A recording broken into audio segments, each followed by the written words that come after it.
Hello everyone, welcome to SB institute. Welcome you all. আমি শুভেন্দু অধিকারী তোমাদের জন্য পলিটির আরো গুরুত্বপূর্ণ একটি ক্লাস নিয়ে চলে এসেছি। আজকে আমরা আলোচনা করব ইন্ডিয়ান পার্লামেন্ট বা ভারতীয় সংসদ নিয়ে। সংসদের আমরা জানি ভারতীয় সংসদের কিন্তু দুটি কক্ষ, লোকসভা এবং রাজ্যসভা। ঠিক আছে, সেই লোকসভা এবং রাজ্যসভার মধ্যে রাজ্যসভা হচ্ছে আমাদের উচ্চ কক্ষ এবং লোকসভা হচ্ছে নিম্ন কক্ষ। আজকে আমাদের টপিক হচ্ছে রাজ্যসভা। রাজ্যসভার একদম শুরু থেকে একদম শেষ পর্যন্ত আলোচনা করবো। প্রত্যেকটা বিষয়, প্রত্যেকটা কনসেপ্ট আমাদের একদম পরিষ্কার হয়ে যাবে এই ক্লাসের মাধ্যমে, এবং কেমন কোশ্চেন আসে, কেমন কোন জায়গাগুলো ইম্পর্টেন্ট সেগুলো কিন্তু আমরা এই ক্লাসের ভিতরে আলোচনা করবো। তাহলে চলো ক্লাসে যাব। আর ক্লাসে যাওয়ার আগে আরো একটি কথা বলবো, যারা এখনো আমাদের চ্যানেলটিকে সাবস্ক্রাইব করেনি তারা অতি সত্বর চ্যানেলটিকে সাবস্ক্রাইব করে রাখো এবং পাশে থাকা বেল আইকনটিকে প্রেস করে রাখো এক্সাম ওরিয়েন্টেড যাবতীয় নোটিফিকেশন পাওয়ার জন্য। তাহলে চলো ক্লাসে যাব। আর প্রত্যেকটা বিষয় তোমরা দরকার হলে নোট ডাউন করে নেবে, কারণ প্রত্যেকটা সমস্ত কিছু তো পিপিটির ভিতরে লেখা সম্ভব হয় না, সেই জন্য যেগুলো বলবো সেগুলো কিন্তু তোমরা নোট ডাউন করে নেবে। চলো দেখো, আমাদের যে ইন্ডিয়ান পার্লামেন্ট, আমাদের ভারতীয় সংবিধানের ৭৯ ধারায় কিন্তু ভারতীয় পার্লামেন্টের বা ভারতীয় সংসদের বিষয়টি কিন্তু নিহিত আছে। এইবারটা পার্লামেন্টের বিষয়টা প্রথমে বললাম যে পার্লামেন্টে আমাদের দুইটি কক্ষ। আর পার্লামেন্ট কি কি নিয়ে গঠিত? রাষ্ট্রপতি, লোকসভা এবং রাজ্যসভা।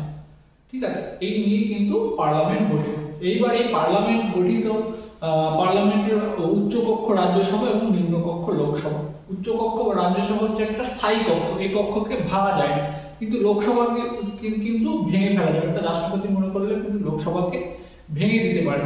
সেই জন্য কিন্তু লোকসভা হচ্ছে একটি অস্থায়ী কক্ষ, রাজ্যসভা হচ্ছে একটি স্থায়ী কক্ষ। ঠিক আছে, আর আরো কিছু পার্থক্য আছে, সেগুলো আস্তে আস্তে ক্লাসের সাথে সাথে কিন্তু আমরা জানতে পারবো। আর রাজ্যসভার আর লোকসভার একটা যে এটাকে উচ্চ কক্ষ কেন বলা হয়, যদিও এটা মানে বিষয়টা হচ্ছে যে রাজ্যসভার সদস্যদের বয়স কি হতে হয়, ন্যূনতম ৩৫ বছর বয়স হতে হয়। আর লোকসভার মানে সদস্যদের আর কি ন্যূনতম 25 বয়স হলেই কিন্তু তার লোকসভার সদস্য হতে পারে। এই জন্য কিন্তু এই কক্ষকে উচ্চ কক্ষ এবং এই অর্থাৎ রাজ্যসভাকে উচ্চ কক্ষ এবং লোকসভাকে নিম্ন কক্ষ বলা হয়। ঠিক আছে, তাহলে চলো দেখবো এই যে ইন্ডিয়ান পার্লামেন্ট, এই ইন্ডিয়ান পার্লামেন্টে একটা ছোট্ট কথায় আমরা মনে রাখতে পারি একটা কথা। সেই কথাটা কি, যে পালবাবুর দুইটি ছেলে, যে কি পালবাবুর দুইটি ছেলে অর্থাৎ পার্লামেন্টের দুইটি কক্ষ, কি কি? লোকসভা এবং রাজ্যসভা। সেই পার্লামেন্টের পালবাবুর দুইটি ছেলে, লোকসভা এবং রাজ্যসভা। বা তুমি যদি মনে করতে চাও, বলতে চাও যে পালবাবুর দুইটি ছেলে লোক এবং পাল, বড় ছেলে হচ্ছে লোক এবং রাজ। রাজ হচ্ছে রাজ্যসভা, লোক হচ্ছে লোকসভা। রাজ বড়, লোক ছোট, কিন্তু বয়সে লোক ছোট হলেও রাজের চাইতে শক্তিশালী। ক্লিয়ার? অর্থাৎ লোকসভা নিম্নকক্ষ হলেও সার্বিক বিচারে কিন্তু লোকসভা আর কি রাজ্যসভার থেকে বেশি শক্তিশালী। ক্লিয়ার? কারণ লোকসভা রাজ্যসভা থেকে লোকসভার সদস্য সংখ্যা বেশি, অর্থাৎ ভোট সংখ্যা কিন্তু বেশি। বেসিক্যালি কিন্তু সেই বেসিসেই কিন্তু যে লোকসভার ক্ষমতা সব বিষয়ে রাখবে। ঠিক আছে, চল তাহলে আলোচনা করবো। আমরা কি দেখলাম যে পার্লামেন্টের কিন্তু আমাদের কি দুটি কক্ষ, কি রাজ্যসভা আর লোকসভা। ঠিক আছে, এই রাজ্যসভা হচ্ছে কি কাউন্সিল অফ স্টেট, অর্থাৎ যে বিধানসভার প্রতিনিধিদের দ্বারাই কিন্তু রাজ্যসভার সদস্যরা নির্বাচিত হয়। আর লোকসভা, এই লোকসভার সদস্যরা নির্বাচিত হন কিভাবে? জনগণের দ্বারা। ঠিক আছে, একদম প্রত্যক্ষভাবে নির্বাচিত হন। অর্থাৎ রাজ্যসভার সদস্যরা কিন্তু পরোক্ষভাবে নির্বাচিত হন, অর্থাৎ বিধানসভার যে নির্বাচিত প্রতিনিধিরা আছে তাদের দ্বারা কিন্তু লোকসভার সদস্যরা নির্বাচিত হন। আর রাজ্যসভার সদস্যরা যে বিধানসভার নির্বাচিত সদস্যদের দ্বারা নির্বাচিত হন। আর লোকসভার সদস্যরা নির্বাচিত হন কিন্তু জনসাধারণের মাধ্যমে। ঠিক আছে, এই হচ্ছে ব্যাপার। বোঝা গেল? তাহলে রাজ্যসভার সদস্যরা, আবার বলছি, বিধানসভার নির্বাচিত সদস্যদের দ্বারা নির্বাচিত হন। আর লোকসভার সদস্যরা কিন্তু জনগণের দ্বারা প্রত্যক্ষভাবে মানে আর কি নির্বাচিত হন। বোঝা গেল? এই হচ্ছে যে ব্যাপার। এইবারটা আমরা আরো আলোচনা করবো। আর যে গল্পটি আমি বললাম যে একটি কথাই মনে রাখা দরকার যে পালবাবুর দুইটি ছেলে রাজ এবং লোক। লোক ছোট হলেও, বয়সে ছোট হলেও কিন্তু সে রাজের চাইতে শক্তিশালী। বুঝা গেল? চলো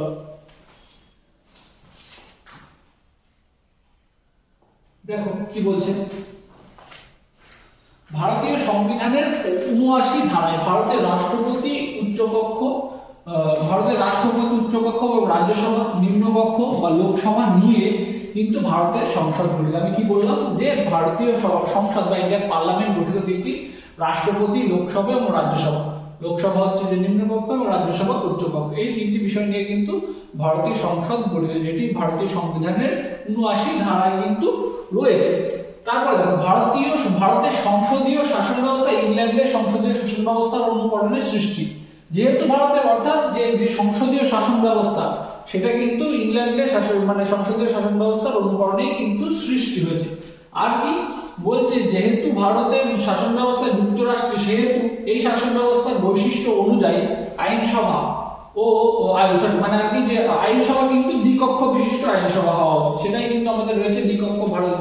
ভারতের কেন্দ্রীয় আইনসভা বা ইন্ডিয়ান পার্লামেন্ট কিন্তু দ্বিকক্ষ বিশিষ্ট, যেটা বললাম আমি প্রথমেই। আর উচ্চকক্ষ গঠিত অঙ্গরাজ্যের প্রতিনিধিদের নিয়ে এবং নিম্নকক্ষ, উচ্চকক্ষ অর্থাৎ লোকসভা আর নিম্নকক্ষ বা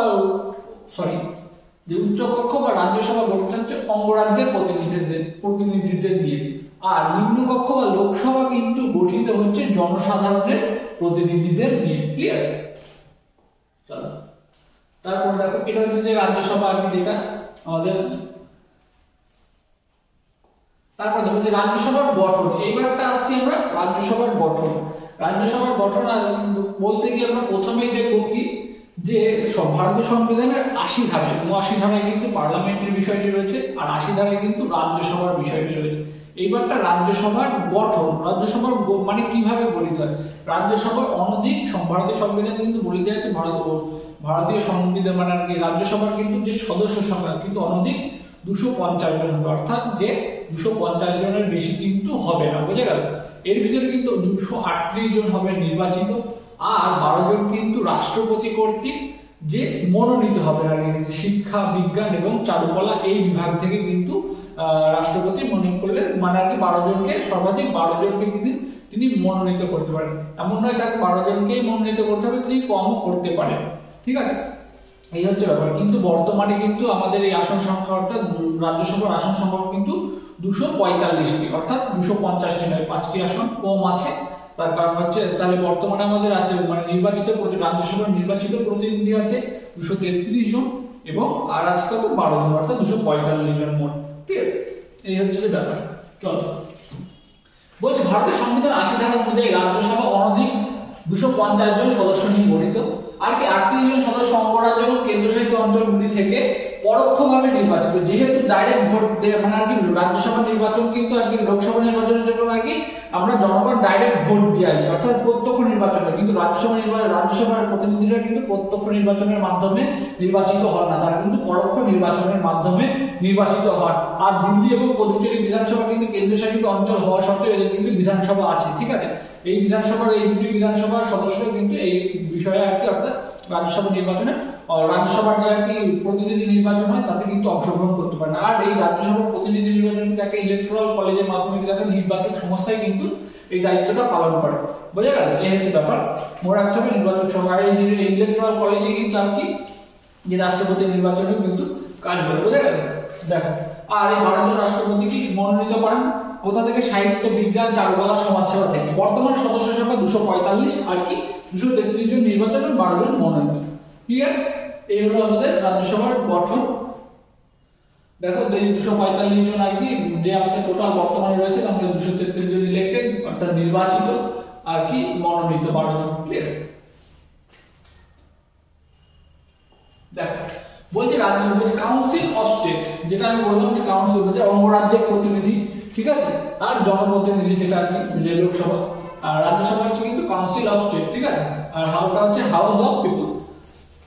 বলছে কেবলমাত্র বিধানসভার নির্বাচিত প্রতিনিধিদের মাধ্যমে একক হস্তান্তর যোগ্য সমানুপাতিক প্রতিনিধিত্বের ভিত্তিতে কিন্তু রাজ্যসভার সদস্যরা নির্বাচিত হন। ঠিক আছে, একক হস্তান্তর যোগ্য সমানুপাতিক প্রতিনিধিত্বের ভিত্তিতে কিন্তু যে রাজ্যসভার সদস্যরা নির্বাচিত হন।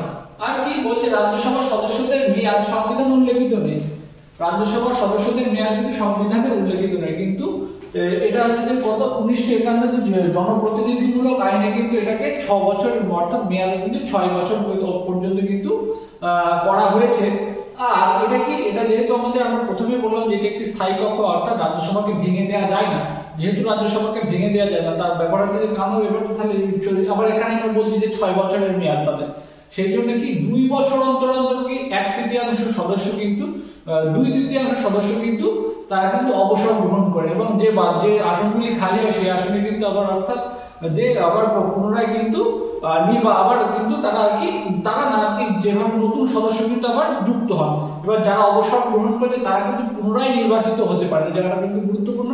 রাজ্যসভার সদস্যরা কিন্তু অবসর গ্রহণের পরে কি পুনরায় নির্বাচিত হতে পারে কিনা, অবশ্যই পারে। রাজ্যসভার সদস্যরা অবসর গ্রহণের পরে পুনরায় নির্বাচিত হতে পারে। ঠিক আছে, কিন্তু তাদের কিন্তু যে প্রত্যেক 2 বছর অন্তর অন্তর কিন্তু আর কি যে 2/3 সদস্য কিন্তু যে আর কি অবসর গ্রহণ করতে হয়, আবার পুনরায় কিন্তু তারা আর কি আবার নির্বাচনের মাধ্যমে আবার সেই সদস্য সংখ্যা কিন্তু পূরণ করে নেওয়া হয়। বুঝা গেল? চলো দেখো, রাজ্যসভার সদস্যদের যোগ্যতার বিষয়ে যদি আমরা বলি, রাজ্যসভার সদস্যদের যোগ্যতার ব্যাপারে যে যোগ্যতা যে খুবই বেসিক একদম, যে ভারতীয় নাগরিক হতে হবে, তাকে কি সর্বাধিক ন্যূনতম 35 বছর বয়স হতে হবে। যেহেতু একটি উচ্চকক্ষ, যে ঠিক আছে আপনি উচ্চকক্ষে আর কি 35 বছর বয়স লাগে, সেটা হচ্ছে যে ন্যূনতম 35 বছর বয়স হতে হবে। আর কি কোন রকম ভাবে দেউলিয়া হওয়া যাবে না, আর কি দ্বৈত সদস্য পদও কিন্তু থাকা যাবে না। অর্থাৎ যে রাজ্যসভার সদস্যদের কিন্তু সে যদি একইভাবে লোকসভার সদস্য হয় বা লোকসভার সদস্য থেকে থাকেন তাহলেও করতে হবে না, বা যদি কোনো কারণে তিনি বিধানসভার কোনো জনপ্রতিনিধি হয়ে থাকে তাহলেও তিনি একই সাথে আর কি উভয়, মানে ভারতীয় সংবিধানে কিন্তু এই দ্বৈত সদস্য পদের বিষয়টি কিন্তু স্বীকৃত নয়। ঠিক আছে, তাহলে বোঝা গেল আর কি কোনোভাবে তিনি দেউলিয়া হলে চলবে না, এবং তাকে মানসিকভাবে আর কি মানসিক ভারসাম্যহীন ব্যক্তিও কিন্তু রাজ্যসভার সদস্য হতে পারবে না। বোঝা গেল? এই হচ্ছে ভারতীয় সংসদের রাজ্যসভার সদস্যদের যোগ্যতা। তারপর দেখো বলছে রাজ্যসভার সভাপতি। এইবার তো রাজ্যসভার সভাপতির বিষয়টা, যে লোকসভায় যেমন একটা স্পিকার রয়েছে, কিন্তু রাজ্যসভায় কিন্তু স্পিকার নেই, রাজ্যসভায় কিন্তু আছে সভাপতি বা চেয়ারম্যান। এইবার রাজ্যসভার সভাপতিটাকে, রাজ্যসভার সভাপতি হচ্ছে যে ভারতীয় সংবিধান মোতাবেক যে ভারতীয় যে রাষ্ট্রপতি, ভারতের যে রাষ্ট্রপতি, সেই কিন্তু ভারতীয় মানে আর কি রাজ্যসভার চেয়ারম্যান। পদাধিকার বলে, খুব ভালো করে মনে রাখতে, পদাধিকার বলে কিন্তু মানে উপরাষ্ট্রপতি কিন্তু রাজ্যসভার চেয়ারম্যান, তিনি কিন্তু মানে উপরাষ্ট্রপতি হিসেবে মানে তিনি কিন্তু উপরাষ্ট্রপতি, আমি প্রিভিয়াস ক্লাসে কিন্তু উপরাষ্ট্রপতি নিয়ে আলোচনা করেছি। উপরাষ্ট্রপতির কিন্তু কোনো রকম দায়িত্ব বা কর্তব্য উপরাষ্ট্রপতি হিসেবে কিন্তু নেই, তার কিন্তু দায়িত্ব তিনি কি পদাধিকার বলে রাজ্যসভার চেয়ারম্যান, তিনি কিন্তু সেই চেয়ারম্যান হিসেবে কিন্তু তিনি কর্ম সম্পাদন করেন। এমনকি তিনি বেতন এবং ভাতাও কিন্তু পান যে রাজ্যসভার সভাপতি হিসেবে, তিনি কিন্তু উপরাষ্ট্রপতি হিসেবে কিন্তু তিনি বেতন বা ভাতা পান না। এবারটা মনে রাখতে হবে, তিনি যদি কোনো কারণে আর কি যে আপৎকালীন ভাবে রাষ্ট্রপতি কোনো কারণে রাষ্ট্রপতি পদ যদি আপৎকালীন ভাবে শূন্য হয়, অর্থাৎ রাষ্ট্রপতি মারা গেলে বা পদত্যাগ করলে বা ইমপিচমেন্ট হলে, তখন কিন্তু সেই আপৎকালীন ভাবে উপরাষ্ট্রপতি কিন্তু সেই পদগুলি মানে তার অর্থাৎ কার্যনির্বাহী রাষ্ট্রপতির পদ মানে কার্যনির্বাহী রাষ্ট্রপতি হিসেবে নিযুক্ত হতে পারে। কিন্তু উপরাষ্ট্রপতি যদি কার্যনির্বাহী রাষ্ট্রপতি হন, তখন কিন্তু আবার তিনি রাষ্ট্রপতি যেমন আর কি বেতন এবং ভাতা পান, ঠিক তেমন ভাবেই পাবে। আর যখন তিনি রাজ্যসভার চেয়ারম্যান থাকেন, কিন্তু রাজ্যসভার চেয়ারম্যান হিসেবে বেতন এবং ভাতা উপভোগ করবেন, কিন্তু তিনি কিন্তু উপরাষ্ট্রপতি হিসেবে কিন্তু বেতন বা ভাতা ভোগ করেন না। এটা ভালো করে মনে রাখতে হবে আমাদেরকে। আর একটা বিষয় হচ্ছে যে উপরাষ্ট্রপতি যে কতদিন যে কার্যনির্বাহী রাষ্ট্রপতি কতদিন থাকতে পারে, অর্থাৎ তিনি কিন্তু 6 মাস পর্যন্ত কার্যনির্বাহী রাষ্ট্রপতি থাকতে পারেন, কারণ 6 মাসের মধ্যে কিন্তু আবার পুনরায় রাষ্ট্রপতি নির্বাচন করে নিতে হয়। ঠিক আছে, অর্থাৎ সর্বাধিক তিনি 6 মাস পর্যন্ত কিন্তু মানে আর কি কার্যনির্বাহী রাষ্ট্রপতি হিসেবে থাকতে পারেন। বুঝা গেল? এই হচ্ছে ব্যাপার। আর যখন উপরাষ্ট্রপতি বা আর কি রাজ্যসভার চেয়ারম্যান যদি সেই কক্ষে উপস্থিত না থাকে, তখন কিন্তু কি ডেপুটি চেয়ারম্যান কিন্তু রাজ্যসভাকে পরিচালনা করেন।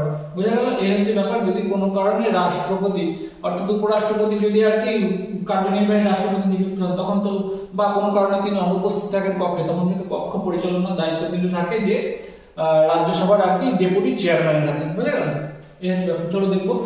বলছে রাজ্যসভার সভাপতি পদাধিকার বলে ভারতের উপরাষ্ট্রপতি রাজ্যসভার সভাপতি, কিন্তু 89/1 এই আর্টিকেলে কিন্তু আমাদের রয়েছে। তিনি লোকসভার অধ্যক্ষ এবং উপাধ্যক্ষের ন্যায় কক্ষের সদস্য নন। আর একটা ভালো কথা মনে রাখবো, তিনি কিন্তু লোকসভার লোকসভার অধ্যক্ষ যেমন আর কি লোকসভার সদস্য নির্বাচিত সদস্যদের মধ্যে থেকে কিন্তু নিযুক্ত হন, কিন্তু রাজ্যসভার চেয়ারম্যান কিন্তু সেই সদস্যদের তিনি কিন্তু সদস্য না। অর্থাৎ তিনি কি যে ভারতের উপরাষ্ট্রপতি হবে তিনি কিন্তু রাজ্যসভার চেয়ারম্যান হবে। এই হচ্ছে ব্যাপার। তার কিন্তু রাজ্যসভার সদস্য হওয়ার কোনো ব্যাপার নেই, সেই জন্য তিনি কিন্তু রাজ্যসভার কিন্তু ভোটাধিকার উপভোগ করেন, অর্থাৎ তিনি কিন্তু সদস্য হিসেবে ভোট দিতে পারেন না। আবার আরেকটা বিষয় যদি কোনো কারণে আর কি জয়েন্ট সিটিং হয় আর কি, যেটা আর কি যে যৌথ অধিবেশনের ডাক দেন কিন্তু রাষ্ট্রপতি। আর যদি কোনো কারণে যৌথ অধিবেশন হয়, যৌথ অধিবেশনে কিন্তু তিনি তার নির্ণায়ক ভোটটি কিন্তু দিতে পারেন। এটা কিন্তু ভালোভাবে মনে রাখতে হবে। যদি কোনো কারণে মানে কোনো বিষয় আর কি বিল নিয়ে কোনো যৌথ অধিবেশন সৃষ্টি হয়, তখন কিন্তু তিনি নির্ণায়ক ভোট কিন্তু তিনি দিতে পারেন। বুঝা গেল? এটা কিন্তু আমাদের মনে রাখতে হবে। তিনি কিন্তু নির্ণায়ক ভোটটা দিতে পারেন। ঠিক আছে? যাকে বলছে অধ্যক্ষের নাই ও কিন্তু সদস্য, অর্থাৎ তিনি সদস্য হিসেবে ভোট দান করেন, কিন্তু তিনি নির্ণায়ক ভোট দান করতে পারেন। রাজ্যসভার সভাপতিকে পদচ্যুত করা যায়, অর্থাৎ ভালো করে মনে রাখতে হবে। রাজ্যসভার মধ্যে কোশ্চেন দিয়ে যে রাজ্যসভার সভাপতিকে অর্থাৎ রাজ্যসভার সভাপতিকে কি পদচ্যুত করা যায়, এটা কিন্তু আমাদের মনে রাখতে হবে। তিনি কিন্তু রাজ্যসভার সভাপতিকে কিন্তু কোনোভাবে পদচ্যুত করা যায় না। তাহলে কিন্তু তাহলে তুমি বলতে পারো যে স্যার তাহলে উপরাষ্ট্রপতিকে পদচ্যুত করা যায়? অবশ্যই করা যায়। উপরাষ্ট্রপতিকে কিন্তু পদচ্যুত করা যায়, কিন্তু রাজ্যসভার সভাপতিকে কিন্তু অর্থাৎ রাজ্যসভার সভাপতি তিনি যখন তিনি কিন্তু উপরাষ্ট্রপতি হিসেবে কিন্তু তাকে বিচার করা হবে। তাকে কিন্তু মানে রাজ্যসভার সভাপতি হিসেবে বিচার করা হচ্ছে, অর্থাৎ রাজ্যসভার সভাপতিকে কোনোভাবেই কিন্তু অপসারণ করা যায় না। অর্থাৎ বলছে উপরাষ্ট্রপতি পদ হারালে তবেই কিন্তু যদি সে উপরাষ্ট্রপতি পদ হারায়, তাহলে কিন্তু বেসিক্যালি সে কিন্তু রাজ্যসভার চেয়ারম্যানশিপও কিন্তু হারাবে। বোঝা গেল? এই হচ্ছে ব্যাপার। আর সহসভাপতি কোথা থেকে সহসভাপতি কিন্তু রাজ্যসভার সদস্যদের মধ্যে থেকে কিন্তু একজনকে রাজ্যসভার সহসভাপতি হিসেবে কিন্তু নিযুক্ত করা হয়। বুঝা গেল? তারপরে দেখো বলছে রাজ্যসভার কার্যকাল আমি আগেই বলেছি 83 ধারায় বলছে আর কি রাষ্ট্রপতি বলছে কক্ষ এটি স্থায়ী কক্ষ। ঠিক আছে? এটি হচ্ছে যে স্থায়ী কক্ষ। রাষ্ট্রপতি এই কক্ষ ভেঙে দিতে পারেন না, তবে 2 বছর অন্তর 1/3 সরি আমি এটা প্রথমে ভুল বলেছিলাম, রানিং এর হচ্ছে 1/3 সদস্য কিন্তু অবসর প্রাপ্ত হন, নতুন সদস্য হিসেবে নির্বাচিত হন। আবার দেখো এখানে পুনর্নির্বাচিত হতে পারে না, কিন্তু যে সদস্যরা পুনরায় ছিল তারা কিন্তু পুনরায় নির্বাচিত হতে পারে না। এমন নয় যে তারা আর কি একবার সদস্য থাকে আর নির্বাচিত হতে পারবে না। এটা ভালো করে মনে রাখতে হবে। 2 বছর অন্তর 1/3 সদস্য আর কি 2 বছর অন্তর 1/3 সদস্য যার কি অবসর গ্রহণ করে, আবার 3য় বছরের শুরুতে কিন্তু আবার কি নতুন মানে ওই যে শূন্য পদ তারা কিন্তু আবার কিন্তু পূরণ হয়ে যায়। ঠিক আছে? আর বলছে সদস্যপদ বাতিল হয়, কোন কোন কারণে সদস্যপদ বাতিল হতে পারে। দেখো দ্বৈত সদস্য পদ হলে, আমি এটা বলে দিলাম ভারতীয় সংবিধানে কিন্তু দ্বৈত পদ স্বীকৃত নয়, দ্বৈত সদস্য পদ আর কি। আর কি বিনা অনুমতিতে 60 দিন যদি সে কোনোভাবে আর কি রাজ্যসভার আর কি অধিবেশনে অংশগ্রহণ না করে আর কি নির্বাচন সংক্রান্ত দুর্নীতিমূলক কাজকর্মের সঙ্গে জন্য দোষী সাব্যস্ত হলে, যদি নির্বাচন সংক্রান্ত কোনো রকম দুর্নীতিমূলক কাজের সাথে যুক্ত হয়, তাহলে কিন্তু তার সদস্যপদ চলে যেতে পারে। আর কি যে কোনো অপরাধের জন্য আদালত কর্তৃক 2 বছরের জন্য শাস্তি প্রদত্ত হলো, অর্থাৎ যদি কোনো অপরাধের জন্য সেই সদস্য আর কি সর্বাধিক 2 বছরের জন্য শাস্তি পেয়ে থাকেন, বা এমন অপরাধ করে যার জন্য সর্বাধিক 2 বছর আর কি শাস্তি হতে পারে, এরকম অপরাধের সাথে যদি সে জড়িত থাকে, তাহলে কিন্তু তার সদস্যপদ বাতিল হতে পারে। আর কি বলছে দুর্নীতি এবং অনুগত্যহীনতার কারণে, দুর্নীতি অনুগত্যহীনতার কারণে সরকারি চাকরি থেকে যদি বরখাস্ত হয়ে থাকে প্রিভিয়াসে, তাহলে কিন্তু তারও কিন্তু এই সদস্যপদ কিন্তু বাতিল হয়ে যাবে। আর একটা বিষয় মনে রাখতে হবে যে কোনো রকম সরকারি পদে থাকাকালীন, অর্থাৎ যে লাভজনক রাজ্য বা কেন্দ্র সরকারের কোনো রকম লাভজনক পদে থাকাকালীন কিন্তু লোকসভা বা রাজ্যসভার আর কি সদস্য হওয়া যায় না, এটা মনে রাখতে হবে।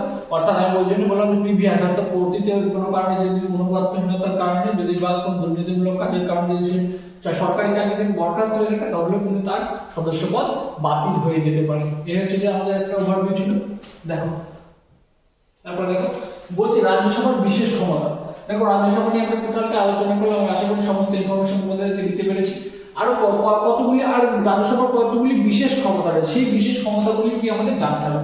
সেটা হচ্ছে দেখো বলছে রাজ্য তালিকাভুক্ত বিষয় আইন প্রণয়ন, আর্টিকেল 249 অর্থাৎ 249 ধারা অনুসারে যদি রাজ্যসভা যদি মানে অধিকাংশ সদস্যের সম্মতিক্রমে আর কি প্রস্তাব পাশ করে যে রাজ্য তালিকাভুক্ত বিষয়ে যদি কোনো কারণে আর কি আইন প্রণয়ন করতে হবে, তাহলে কিন্তু সেই প্রস্তাব কেবলমাত্র রাজ্যসভাতে আলোচনা করা যাবে।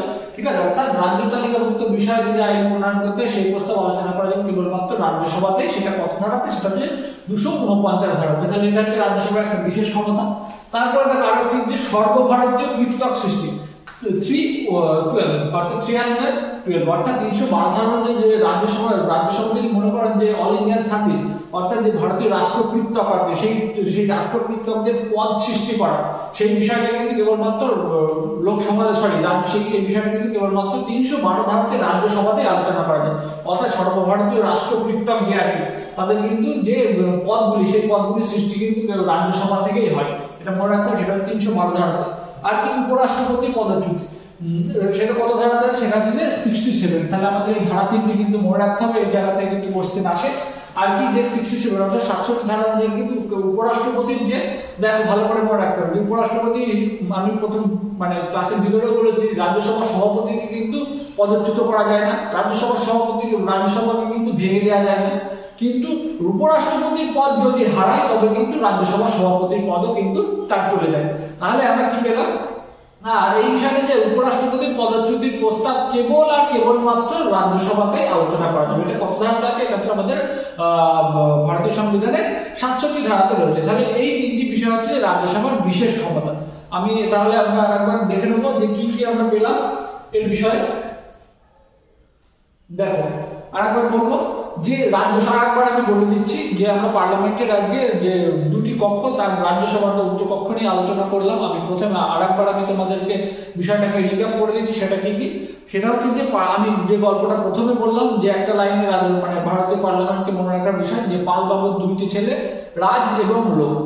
রাজ হচ্ছে বড়, লোক হচ্ছে ছোট।